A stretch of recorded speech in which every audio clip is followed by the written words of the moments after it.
Assalamualaikum warahmatullahi wabarakatuh. Perkenalkan, nama saya Muhammad Ardiansyah dengan NIM 240635, yaitu Ekonomi Pembangunan bermata kuliah Ekonomi Pembangunan 1 dengan dosen pemangku Pak Afwan.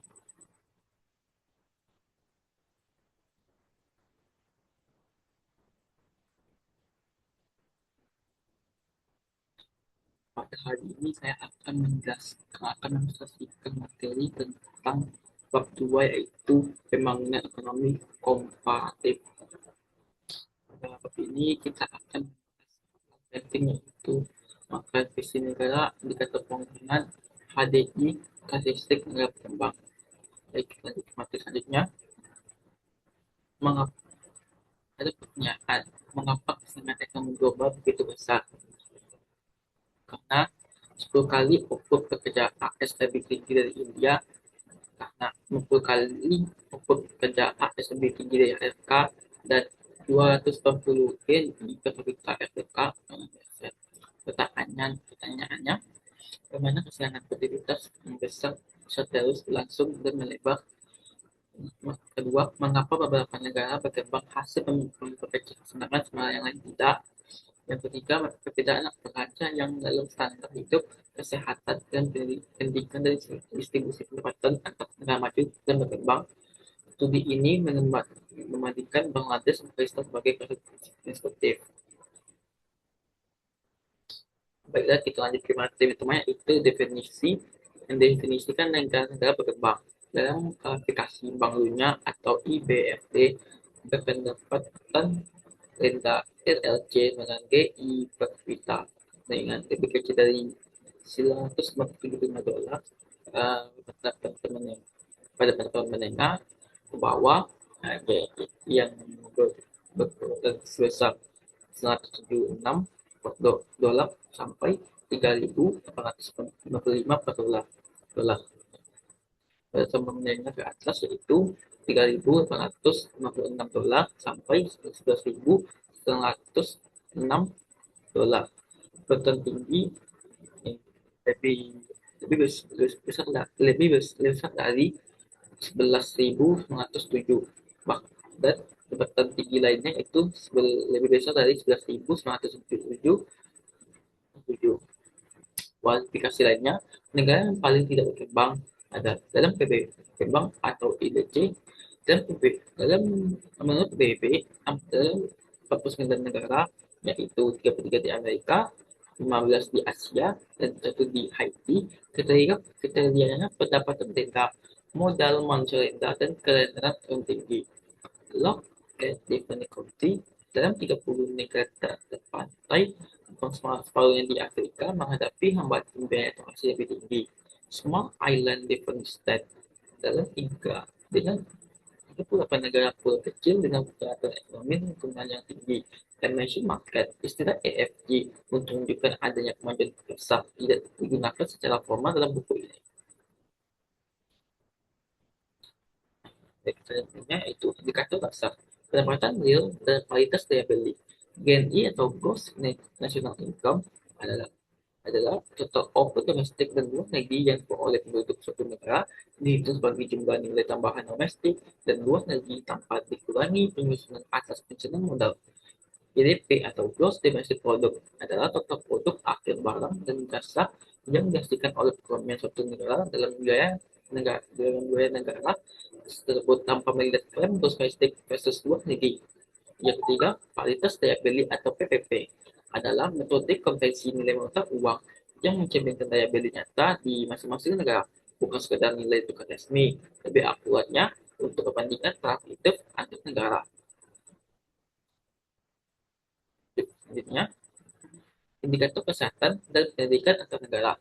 Indikator kesehatan berisi harapan hidup, yaitu rata-rata usia anak adalah itu prediksi kematian. Misalnya di Amerika Serikat 17 tahun, India 65 tahun, dan negara negaranya itu 46 tahun. Kekurangan nutrisi, populasi yang mengonsumsi terlalu sedikit makanannya itu Amerika Serikat lebih kurang dari 2,5%, India 22%, dan lain-lainnya yaitu 15%. Mobilitas negara anak Mobilitas anak kecil dari 5 tahun per 1.000 pelayan 17 kali lebih tinggi dari pendapatan rendah versus negara maju. Ya, keempat, tingkat kaya negara berpendapatan rendah 3 kali lebih tinggi daripada negara maju seperti Afrika Sub-Sahara, yaitu 39 per 1.000, yaitu pendidikan ibu. Jika pendidikan ibu berkorelasi kuat dengan penurunan moralitas anak di berbagai negara. Saja pada indikatornya yaitu indikator pendidikan. Yang pertama, tingkat melek aksara. Presentasi populasi dewasa yang dapat membaca dan menulis bagian besar wanita di Amerika Serikat melek di aksara versus 51 di India dan 56 di Amerika. Angka partisipasi sekolah mencakup pendidikan dasar, menengah dan tinggi gross enrollment. India meningkatkan dari 60% pada tahun 1990 ke 94% pada tahun 2008 untuk sekolah dasar. Maksudnya itu motor manusia atau human capital. Investasi dalam sektor kesehatan, pendidikan, dan keterampilan adalah input penting bagi fungsi produksi nasional sebagai komponen motor manusia. Polisi pendidikan kesehatan negara yang bekerja dalam pendidikan secara mendekati negara maju dan standar kesehatan Asia Timur menunjukkan tren positif ini. Lanjut materi selanjutnya, indeks pembangunan manusia atau HDI tradisional. Masa hidup kolektif yang diukur melalui harapan hidup setelah lahir. Pengetahuan yang diukur dengan bobot 2/3 menit aksara ditambah bobot 1/3 partisipasi sekolah bruto. Standar hidup yang diukur GDP per kapita disesuaikan dengan PPP menggunakan utilitas marginal yang semakin turun. Dengan rumus HDI dengan 1/3 indeks pendapatan ditambah 1/3 indeks harapan hidup ditambah 1/3 indeks pendidikan. Dengan contohnya seperti Bangladesh dengan HDI-nya 1/3 sama dengan 0,420 tambah 1/3 dalam kurung 0,678 tambah 1/3 dalam kurung 0,530 sama dengan 0,554.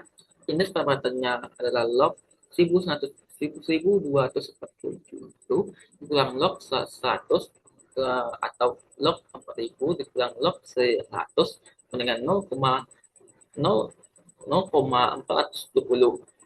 Indeks harapan hidupnya sekitar 65,7 dikurang 25 atau 85 kurang 25 sama dengan 0,678. Indeks pendidikannya 1/2/3 dalam kurung 0,535 ditambah 1/3 dalam kurung 0,521 sama dengan 0,530. Terkait itu indeks pembangunan manusia baru atau HDI pada tanggal November tahun 2010. Pertama, GNI mengartikan GDP. GNI lebih mencerminkan apa yang dapat dilakukan warga negara dengan pendapatan mereka, termasuk implementasi komponen pendidikan diperbarui. Dua, komponen baru tata bersekolah aktual dan lama sekolah yang didapatkan lebih anak ini. Yang ketiga, pendidikan yang didapatkan. Perkirakan PPP sebagai proyeksi bukan mencapai aktual memiliki kelemahan kedemokrasian. Yang keempat, agak melek aksara dan partisipasi yang harus diganti oleh pencapaian pendidikan yang lebih akurat karena melek aksara sulit diukur secara konsisten. Yang kelima, patokan atas kenaikannya nilai maksimum.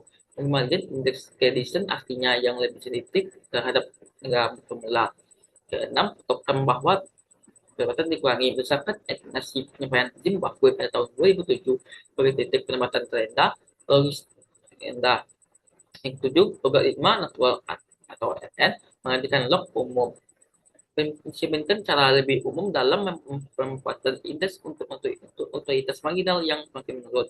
Yang ke-8, rata-rata aritmetik menghentikan aritmatika. Ketiga, buruk di situ mesti langsung mengalir nilai HNDI kesesuaian tidak dapat dikomputasi. Prinsipnya itu karakteristik berkembang dalam dalam keberagaman dan keberagaman dalam kesamaan. Senang hidup dan produktivitas lebih tinggi. Bahkan di produktivitas jauh lebih di bawah rata negara maju. Negara berkembang rendah dapat dihadapi lingkaran setan dan kemiskinan. Lingkaran setan kemiskinan, yaitu rendahnya pendapatan sama dengan rendahnya investasi pendidikan, kesehatan dan infrastruktur sama dengan D. Maka rendahnya produktivitas atau sexual and cumulative consumption MACD. Nah, di Korea Selatan dan Taiwan dulunya masuk negara miskin, kini negara maju menunjukkan mobilitas pembangunan pada tingkat modal manusia dan lebih rendah dibandingkan negara maju. Negara berkembang tertinggal dalam rata tingkat nutrisi, kesehatan, dan pendidikan.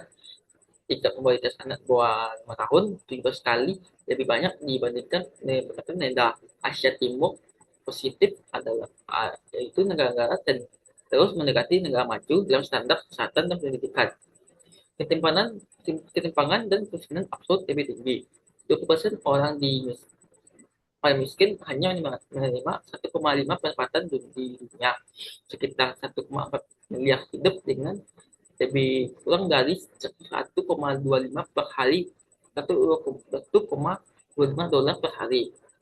Ketimpangan sangat tinggi di banyak negara Amerika Latin, Afrika, atau Sierra Leone, Lesotho, dan Afrika Selatan. Kemiskinan dan ketimpangan tidak hanya akibat pertumbuhan keliru, juga dapat menjadi penyebab kelirunya pertumbuhan. Guys, juga ada beberapa karakteristik utamanya itu pertumbuhan penduduk dan bebas kalangan lebih tinggi. Hingga pendapatan rendah pertumbuhan penduduknya itu 2,2% per tahun pada tahun 1960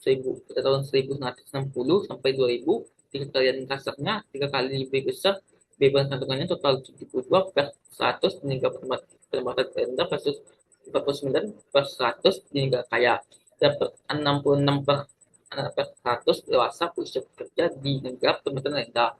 Ketiga, pendudukan pedesaan dan migrasi di kota. Sebagian besar penduduk negara berkembang di pedesaan. Kawasan pedesaan lebih miskin dan cenderung mengambil ketidakpastian, informasi terbatas, serta sertifikasi sosial. Urbanisasi secepat menimbulkan masalah baru di kota-kota berkembang.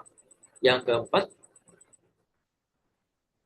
faksion yang selanjutnya faksionisasi sosial lebih besar. Perbedaan etnis, bahasa, dan pengobatan sosial lebih tinggi dapat menyebabkan pertikaian dan konflik. Lebih dari separuh negara berkembang pernah mengalami konflik atas etnis, namun keberagaman tidak selalu negatif. Misalnya, Malaysia dan Mauritius menjadi menghasil mengintegrasikan kelompok minoritas secara ekonomi. Yang selanjutnya itu investasi dan ekspor barang lebih rendah. Negara berkembang, terutama Afrika, masih sangat bergantung kepada ekspor untuk pertanian dan perkembangan. Yaitu keperdagangan atau terms of trade menurun beberapa dewasa. Perlu diversifikasi produk ekspor. Verifikasi yang menghambat dan pasar perdagangan. Industri masih menghambat. Iklim tropis hampir semua negara berkembang di zona tropis. Khusus tropis, batuk, dan kelembapan ekstrim menurut prioritas pertanian. Memperlama persenjataan kerja dan menyebabkan luaskan penyakit seperti mamalia, TBC, dan parasit. Negara tak berpantai atau landlocked umumnya di Afrika wilayah konservasi lebih tinggi, akses pasar global terbatas, dan menghambat ekspor membuat ekonomi. Anugerah sumber daya hingga terlalu Persia ayamnya dapat mendapatkan keuntungan saat Yemen hanya memiliki sumber daya sedikit, namun kekayaan sumber daya tidak menjamin pembangunan. Ketika sumber daya alam resource cost internasional global diperkirakan dampak terbesar pada negara Afrika dan Asia Selatan. Bentuk perhatian khusus dan dalam kebutuhan pembangunan yang pasar keuangan. Pasar tidak sempurna atau embedded market dan masih menangkap incomplete information yang menunjukkan nilai berkembangnya itu. Satu, tidak ada hukum menegakkan kontrak dan hak milik. Kedua, mata uang tidak stabil dan tidak percaya. Ketiga, infrastruktur seperti jalan dan utilitas tidak memadai. Yang keempat, sistem perbankan dan asuransi kurang berkembang. Yang kelima, informasi pasar, harga, kualitas, kredit, dan tidak tersedia luas. Yang keenam, norma sosial bisnis yang tidak mendukung jangka panjang. warisan kolonial dan anugerah sumber daya manusia. Dampak kolonial susah. Kebanyakan negara berkembang kena di kolonial Eropa, lembaga kolonial sering lebih pada tunjangan kekayaan yang positif. Kolonial menentukan apakah lembaga berdemokrasi luas atau tentang memfasilitasi. Dampak ini bertahan lama. Kolonisasi global sering menciptakan atau memasukkan pengaruh identitas dari teknologi sering mengalami aksi peran eksploitatif. Teknologi tinggi menyebabkan lemah dari lembaga inflasi, rendahnya inflasi bank publik dan manusia. Dengan SDM dengan objektif publik dan layak, mesin modern dan tidak memiliki negara dengan gagasan pengetahuan pemasaran, distribusi, pengadaan kerjaan, produksi perawat dengan KPI, KPI dengan menanyakan gas normatif inti dari pekerjaan pembangunan atau Homer Dixon. Ya, apakah standar hidup berkembang dan maju semakin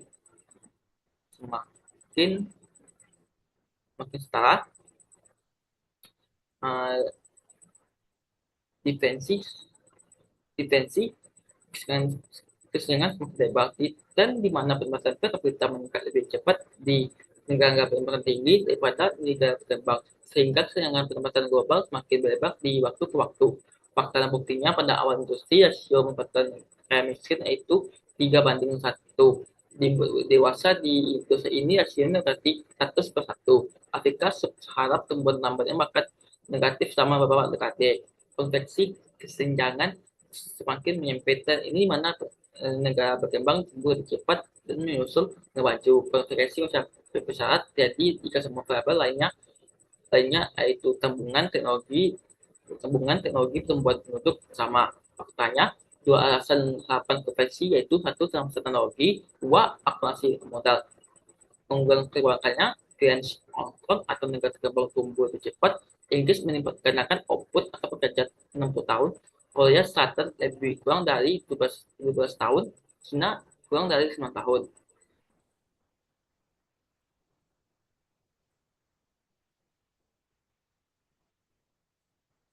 Oh,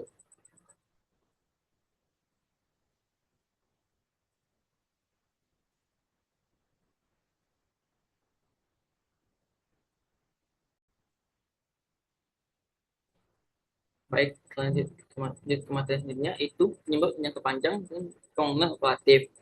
Itu satu faktor geografi, iklim, lokasi, kondisi alam memiliki dampak historis penting. Namun bukti terkini menunjukkan geografi lebih berperan melalui pengaruh tidak langsung terhadap lembaga dan distribusi penyakit daripada secara langsung. Dua, lembaga ekonomi. Douglas North lembaga adalah aturan main kehidupan ekonomi mencakup aturan formal, kontribusi hukum, dan informal, norma nilai dan adat.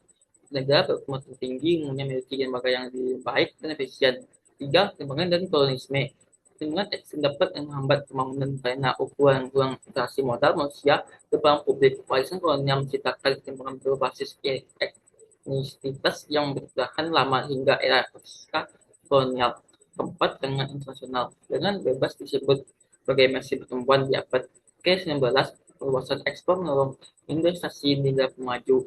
Negara berkembang menghadapi terms of trade yang menurun dan hambatan tarif dari negara maju.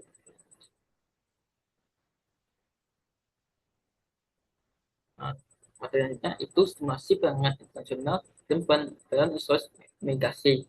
Stimulasi perdagangan bebas. Perdagangan bebas bagi Mesir pertumbuhan biasanya memperluasan pasar di ekspor pada abad ke-19 menambahkan semakin tumbuhnya industri manufaktur berskala besar di negara yang sekarang maju. Ini untuk kepentingan terms of trade ratio rata-rata harga ekspor terhadap rata-rata harga impor. Negara berkembang melalui penurunan terms of trade selama beberapa tahun. Dawasa volume ekspor harus harus terus ditingkatkan. Hambatan dari negara maju, meski negara berkembang menjadi produsen biaya rendah seperti tekstil, sepatu, manufaktur, dan manufaktur ringan, negara maju sering menyebabkan tarif kuota impor skala dan mencatatkan catatan yang berlebihan. Bisa sukses Asia, beberapa negara timur dan negara dan Tenggara berhasil memanfaatkan perluasan ekspor manufaktur dan negara maju dan bukti penanganan yang dapat menurunkan pembangunan.